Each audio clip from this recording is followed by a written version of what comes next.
The U.S. International Development Finance Corporation committed financing of $553 million through private sector loans to develop the West Container Terminal of the Port of Colombo. The Colombo West International Terminal Private Limited is a joint venture between Sri Lanka's John Keells Holdings and India's Adani Ports. Speaking at an event this morning, CEO of Development Finance Corporation Scott Nathan said the project will expand Sri Lanka's shipping capacity, create greater prosperity for the island without adding to sovereign debt. The project is expected to be completed ahead of schedule by end 2025. Meanwhile, CEO of Adani Ports and Special Economic Zones, Karan Adani, said this is the largest foreign direct investment to Sri Lanka in a single project. The United States International Development Finance Corporation today committed lending of $553 million for the development of the West Container Terminal of the Colombo Port. The terminal is a joint venture between Sri Lanka's John Keells Holdings with a stake of 34%, Sri Lanka Ports Authority owning 15%, and India's Adani Ports, which owns a 51% stake in the West Container Terminal. This event was graced by DFC Chief Executive Officer Scott Nathan, CEO of Adani Ports and Special Economic Zones Limited Karan Adani, Chairman and CEO of John Keells Holdings Krishan Balendra, President's Chief of Staff Sagal Ratnayaka, Minister of Foreign Affairs Ali Sabri, US Ambassador in Colombo Julie Chung, and Indian High Commissioner in Colombo Gopal Bagle.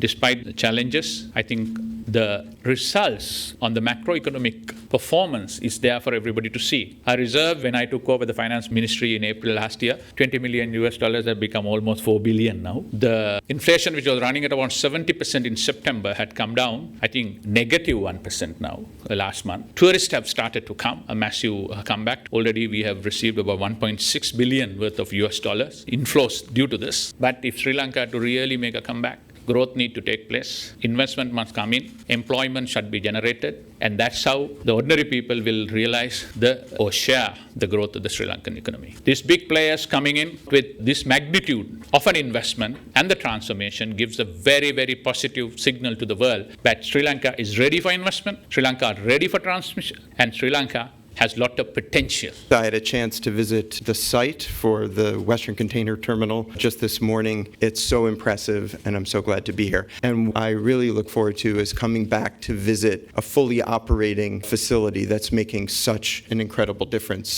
And I really can't think of any project that's a better exemplar of that than the project we're here today to celebrate. A project that creates jobs for local communities. A project that supports economic growth at a time of high need for economic growth. A project that makes a difference for the national economy and truly for the international economy by having more capacity for deep water transshipment. The realities in this region and for global trade make this a critical addition to our global infrastructure. In September 2021, India's Adani Group signed a build, operate, transfer agreement with the Sri Lankan partner John Keells Holdings plc and Sri Lanka Port Authority to develop the Colombo West Container Terminal.